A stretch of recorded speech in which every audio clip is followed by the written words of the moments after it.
And buksan natin mga kapatid in the book of 1 Corinthians chapter 4 verse 2.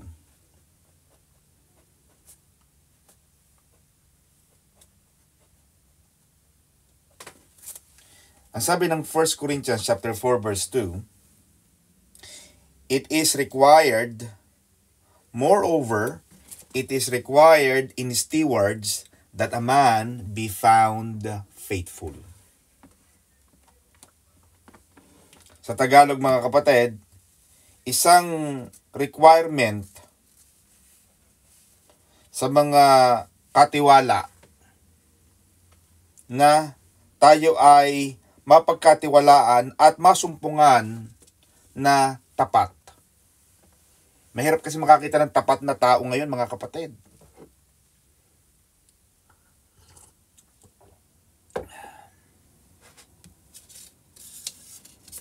Mahirap yung tapat.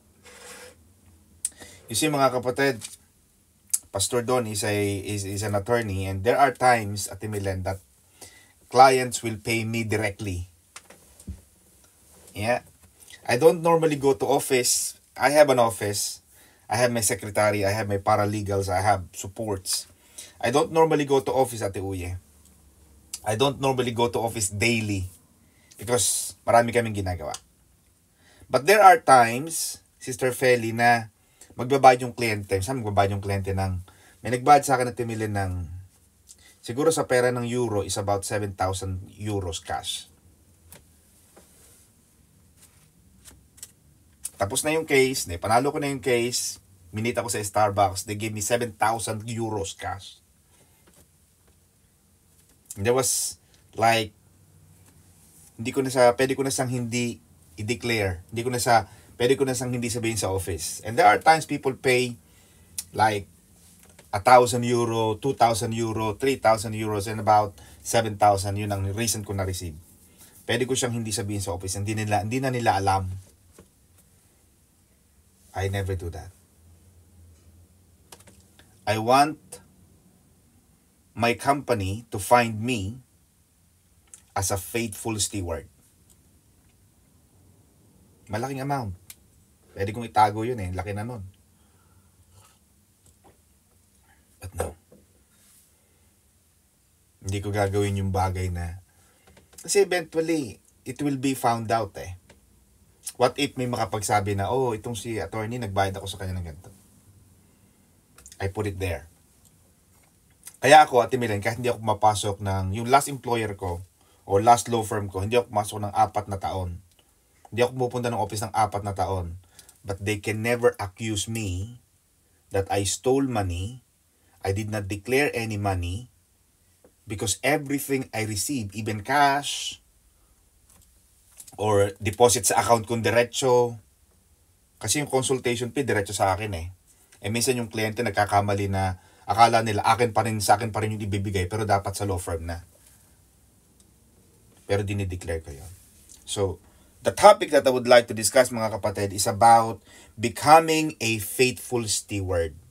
Ganon din sa pera, Ate Uye.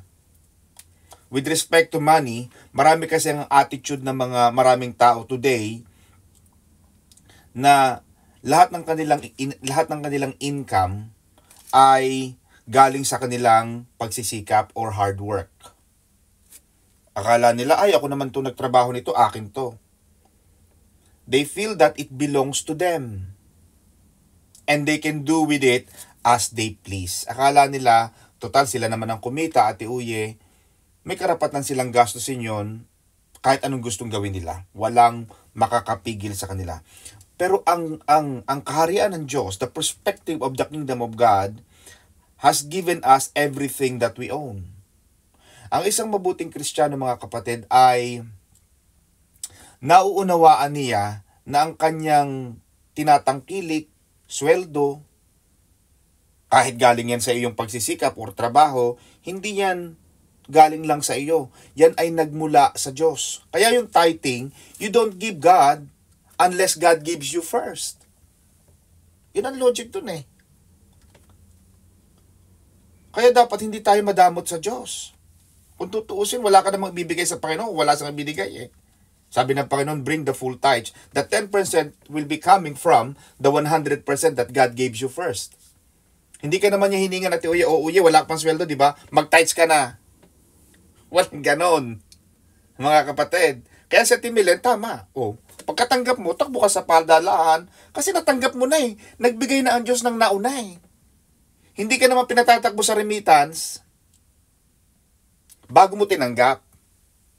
Ganon din mga kapatid. Ang lahat ng ating mga salapi at mga ari-arian actually belongs to the Lord. Ayan ay pag-aari ng Diyos. And in 1 Corinthians chapter 4 verse 2, makikita natin that God has made us stewards. Kaya pag ikaw isasakay ng eroplano, mayroong mga flight stewardess. Flight steward. Sila ang katiwala ng eroplano. Sila ang katiwala ng Philippine Airlines. Katiwala. Ganon din tayo mga kapatid. We are accountable to Him for the ways that we use the assets that God has given us. Kailangan mapagkatiwalaan ka, Lina, Cecil, Jaime, Priscilla, sa mga pagpapala, kayamanan na ipinibinigay sa iyo ng Panginoon. Hindi mo pwedeng gamit-gamitin lang yan kung saan-saan. Na parang wala kang patumanggang gumastos. Parang walang katapusan. Pag uuwi ng Pilipinas, talaga naman Doña Buding. Talaga namang, Diyos ko, may hepatitis si kapatid.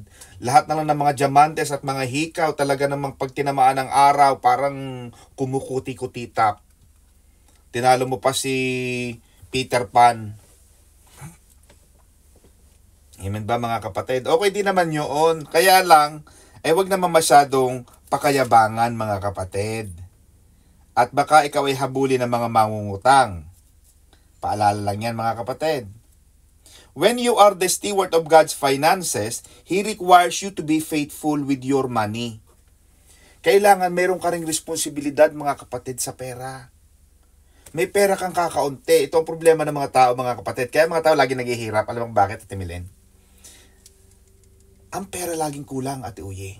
Hindi yan hindi magsuswer. Hindi yan, at least to many, hindi naman lahat nagkakaroon ng blessing na kagaya ni Ate na pagka nag-increase talagang siksik liglig at umaapaw na talagang alam pag umaapaw na Ate Ne, talagang sobra. Hindi naman lahat ganon. But most of the time, ang pera laging kulang. At hindi talaga yan maguhusto most of the time. Pero sinasabi mga kapatid, you have to be faithful with your money and to handle and distribute it according to His plans and purposes. Kailangan marunong kang mag-handle ng pera. Okay mga kapatid? Isa rin sa pagpaparami ng pera, at gusto kong ituro ito sa inyo, magtipid, alam na natin yung pagtitipid, at bawasan yung gastos. May mga tao talagang gastador lang. Walang reason. Ba't mo yung binili? Gusto ko lang. Feel ko lang. Kaya marami kang makikita mga tao, pag binuksan mo ang aparador, ang dami-dami mga damit na hindi naman nasuot. Sapatos na hindi nasuot. Pagkain hindi nakain, napapanis na lang siya. We have to understand mga kapatid, we have to be faithful with the money and handle it according to His plans and purposes. The Greek word for steward is oikonomos. Oikonomos is the Greek word. This refers to a man to whom the head of a household or proprietor has entrusted to manage his affairs, especially a financial planner or a financial manager. Yung steward daw kapatid, ikaw pala ay financial manager ng kayamanan ng Diyos. So yung kinikita mo, sister o ate katiwala ka lang ng Panginoon. Kaya steward ang tawag sa'yo. Itong 5,000 euros, ipinagkakatiwala ko sa'yo. Bagamat ikaw ang tumatanggap, proxy ka lang. Ikaw lang ang nakaka-receive niyan, pero actually gamitin mo yan ng maayos. Hindi yung pupunta ka sa Anilaw, at ipagkakalandakan mo doon sa Ilaya na, kung di ako masipag, Hindi. Bakit? Everything that you own belongs to the kingdom of God. Dapat ganun ang thinking natin. At alam mo, pag ganun ang thinking mo, kapatid, hindi ka magiging madamot. Kita mo pag may mga hold-upper, Sister Rochelle. Pag may mga hold-upper, Sister Lorraine, ano sasabihin ng hold-upper? Oh, akin na yung pera na yan, hindi naman sa'yo yan, bigay mo na. Pag hindi mo binigay, mamamatay ka rin. O ibigay mo, hindi naman sa'yo yun eh. Dapat ganun ang thinking. May mga tao kasing, pag nakapagtrabaho, parang feeling kanila na lahat. Walang makakakuha nito. Kaya ang iba, nagiging makunat, bagkat, kori. Yung economos is a financial manager. Ang itinuro ng Panginoong Hesus, mga kapatid, Jesus taught the parable of the unjust steward. Itinuro ng Panginoon yung isang alipin na hindi naging tapat. Pinagkatiwalaan ng Panginoon ng isang talento pero hindi naman niya kinalakal. Dapat sana i-deposito mo sa bangko para kumita man lang yung aking kaunting investment sa iyo. Kailangan yung ibinibigay na pagpapala ng Panginoon sa atin, gamitin natin ng maayos. Amen ba, mga kapatid? Talagang He made it clear, Jesus made it clear that if we are not faithful with the worldly riches, kung hindi tayo magiging tapat sa mga kayamanan sa mundong ito, mga kapatid, then we cannot be rewarded. Hindi tayo bibigyan ng reward ng Panginoon ng kanyang true spiritual heavenly riches.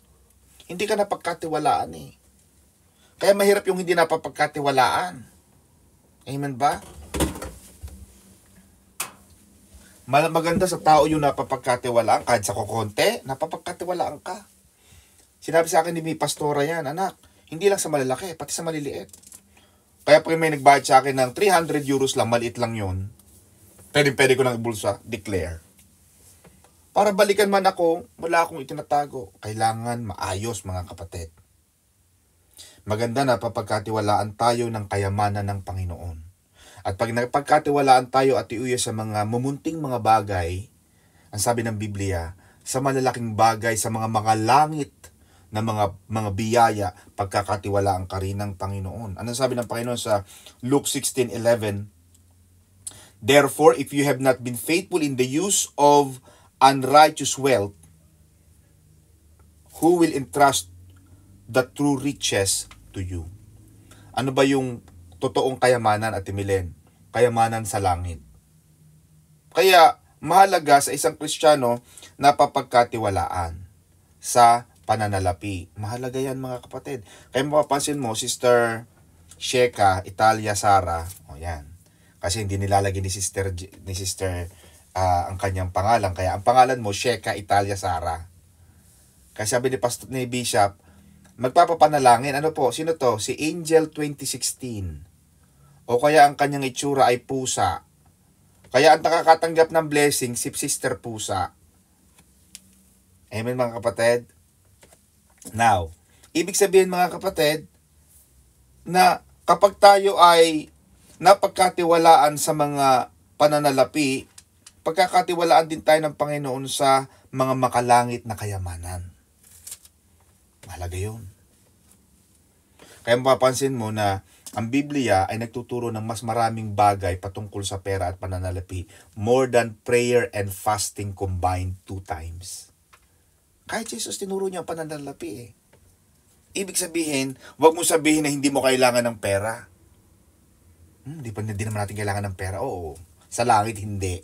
Pero sa lupa pa naman, kapatid, Sister Ruth, kailangan natin ng pera. Eh bakit tayo nag-a-abroad kung hindi mo pala kailangan ng pera, mauna ka na sa langit? May mga taong ganun eh. Pag sumali ka sa mga group chat ng mga born again, ang mga materialistic, mga mukhang pera, lahat naman tayo mukhang pera. Sino ba ang ayaw ng pera? Alam ka namang babayaran ka ng amo mo at Milen. Ikaw nga, nagpe-pray ka na, Panginoon, sana ipadala mo na yung sweldo ko. Oh, pwede ba sabihin sa'yo ng employer mo mukha kang pera? Sabihin mo na mukhang pera ako, pero kailangan ko talaga ng pera at marami akong bayarin. Amen ba, mga kapatid? Kaya kailangan nating maunawaan ang kahalagahan ng pananalapi. Now, kung ikaw ay nakakaranas ng mga problema sa pera or desperate ka sa financial breakthrough, Pwede natin tanungin, Sister Felica lang, ang ating mga sarili, have I been faithful? Have I been a faithful steward of the finances that God has given to me? Naging tapat ba akong lingkod? Mga kapatid, importante yun eh. Nung umuwi ako ng Pilipinas sa Timilen, ito mga kapatid ay, alam nyo minsan, ayaw ko magkukwento lagi ng personal eh. Alam mo kung bakit? Kasi namin misinterpret. Pero,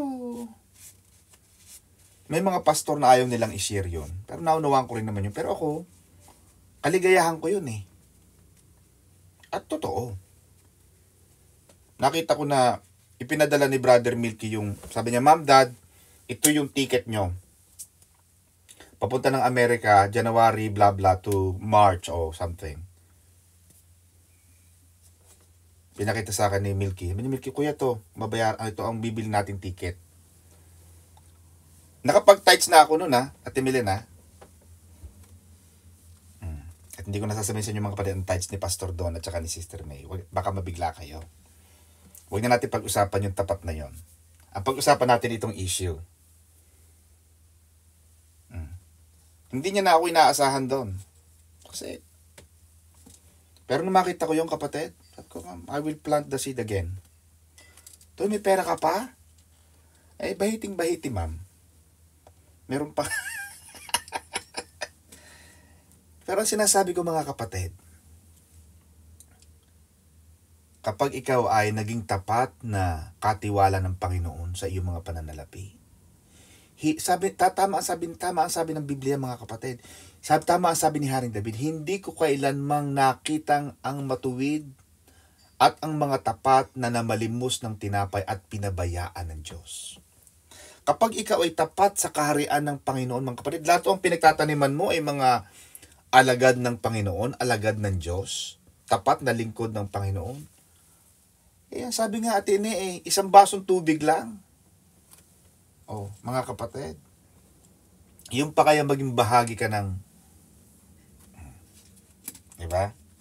So mga kapatid, yun ang sinasabi natin. Na, tanungin mo ang sarili mo. Huwag mo nang sisihin ang gobyerno, huwag mo nang sisihin si PBBM. Huwag mo nang sisihin ang Italian government. Huwag mo nang sisihin ang London government. Huwag mo nang sisihin ang employer. Ang tanungin mo ay ang sarili mo. Have I been a faithful steward of the finances that God has entrusted me? Kasi kung napapagkatiwalaan ka kapatid, bubuksan ng Panginoon ang dungawan sa langit at iuwi. Hindi mahirap sa Diyos. Wala namang nawawala sa Diyos, Sister Priscilla. Nai-unlock yung langit. Ay, Diyos naman siya eh. Ano naman sa kanya yung buksan niya ang langit para sa'yo? Kaya lang, ang blessings lagi may kondisyones.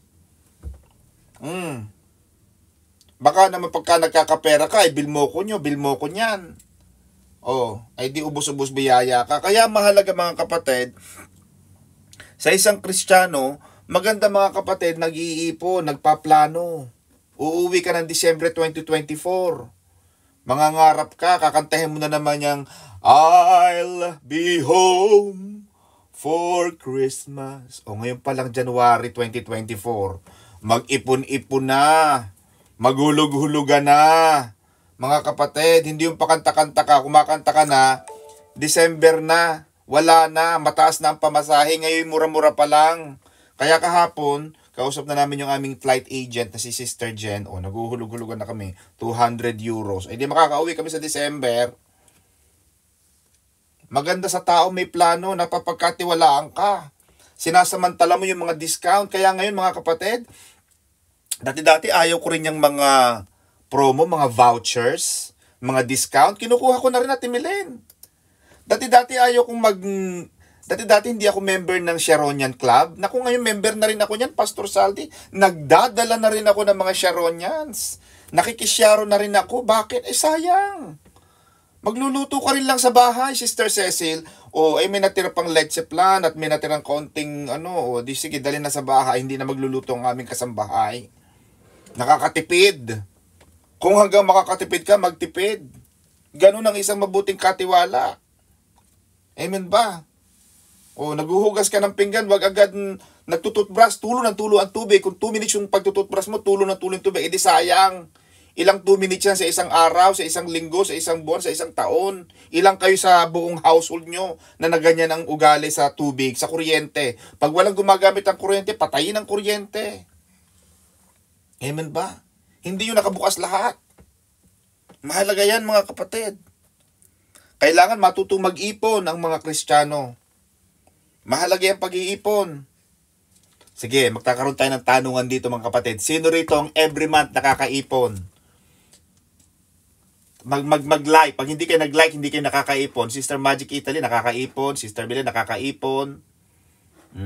Dalawa lang ang nakakaipon. May nag-thumbs up. Sister Ruth, nakakaipon. Sister Cecil, nakakaipon. Sino pa? Wala pa nakakaipon dyan. Mahalaga nakakaipon kayo. You have to save first. Kailangan may allocation. Yung 50% ng income mo napupunta sa mga pangangailangan. 30% pwede rin yan sa mga gala-gala, sa mga kapritsyo. Hindi naman pwedeng ipon ka na ng ipon, mukha ka ng kalansay, hindi ka na nakakalabas ni Kuya Una. Tapos mag-ipon tayo, matandang-matanda na kayo. Kaya nung may nakita kong bungo na nakapatay, magka-holding hands sa kabaong, ano pang kasaysayan niyang kapatid? Hanggang sa huling buhay, hanggang sa kabilang buhay, magka-holding hands kayo, hindi naman kayo nakakalabas ng buhay kayo. Sa langit naman, hindi naman kayo makakalabas na, tapos na. Maganda rin merong 50% sa mga pangangailangan, 30% sa kapritsyo siguro, 20% of course, 10% kasama ang tithes, and then 10% for savings. At kung pwedeng mas malaki pa. Huwag kayong sasali sa mga paluagan. Yung paluagan ng mga kapatid, yan na may samahan ng mga tamad at walang katiwa-tiwala sa sarili. Bakit ka magpapaluagan? Ang kakataasan dyan, pasikipan, ikaw pang huling sasahod. Naku, kaya siya ng iba nawawala sa simbahan. Kaya ipinagbabawal natin yung paluwagan na yan sa church. Pag nakita kayo ni pastoran, naku, yari kayo dyan mga kapatid. Bahala kayo. May nagpapaluwagan natin dyan. Naku, talagang binuwag ni pastora yan. Ay, kawawa ang nahuhuli. Ate Uye, yung iba nakasahod na, abay ang nahuli, wala na, hindi na makasahod. Pasikipan na. Kaya yung paluwagan na yan, wala yan sa advice ng mga financial advisor. Take advantage of investment opportunities. Kailangan din mga kapatid, kayo ay nag-i-invest, hindi yung ipon kayo ng ipon sa bank. Baka naman inipon mo sa bank, walang interest. O baka naman yung iniipon mo, ipinapadala mo sa kapitbahay. Ipinagkatiwala mo yung bank account mo sa iyong kapitbahay. Nako, marami nang nasira. Kahit kapatid mo pa yan at kahit magulang pa, minsan ay nagkakasira. Magtapatan na tayo. Maganda na yung tapat. Isa pang mga tanong mga kapatid, bakit tayo naghihirap? Maliban doon sa tanong natin na tayo ba ay naging tapat na steward ng Panginoon? Have I acknowledged that the finances and possessions that I have belong to God? Alam ko ba na itong aking kinikita ay pag-aari ng Diyos? Have I been handling my money according to God's direction? Kailangan tinatanong mo rin ng Panginoon. Ang Biblia ay isang magandang financial advisor din yan. Baka naman gastos ka ng gastos sa mga walang kapararakan. Piling mo investment. Investment sa alahas. Alam naman natin ang alahas, pag binili mo ngayon, pag ibinebenta mo na yung alahas, lupa. Bagamat lupa, maganda, believer din ako dyan. Pero minsan kasi, dapat pag investment, kumikita. Hindi bumili ka ng kotse, investment for what? Alam naman nating nalulugi at nasisira at naluluma ang sasakyan. Lalo't wala ka naman sa Pilipinas, sinong gumagamit, gagamba at mga langgam. Bumili ng sasakyan, hindi naman nagagamit. Bumili ng bahay, wala naman nakatira. Sinong titira doon? Kaya hindi lahat ng investment ay investment. Dapat ang investment may kinikita. Nakakatuwa mga kapatid. Nagpunta kami ni Sister May sa EDSA nung umuwi kami ng January. may binili ako na siguro mga 2000, tagal na yun mga 2006, 2007 at Milen. Nagpunta kami ni Sister May sa nagbumili ako ng isang condo at Uye. Nadalimutan ko na yon. Tagal na Napuli pay ko na siya. Pinuntahan namin ni Sister May. Sige, gusto ko makita yung condo ko. Pagdating namin natin Milen doon, katatapos lang ng buong building. Ang ganda, okay na. Walang kagamit-gamit. Bibili pa ng mga aparador, TV. Basta lahat, ipop-furnish mo pa siya. Tapos sabi ko dun sa nagpakita sa amin, pag ibebenta ko ito, magkano ito? Kasi binili ko sa 2006 pa May medyo matagal na. Sabi sa akin nung nagpakita sa akin, ay sir, ano po yan? Nasa 10.2 na po yan. Sabi ko, 10.2 million? Ito lang? Opo sir. Yung katabi po niya, nabenta po namin nung isang araw. Ano ang sinasabi ko mga kapatid? Learn to put your money into a wise investment. Kasi kung di ko yun, nakakalimutan ko na nga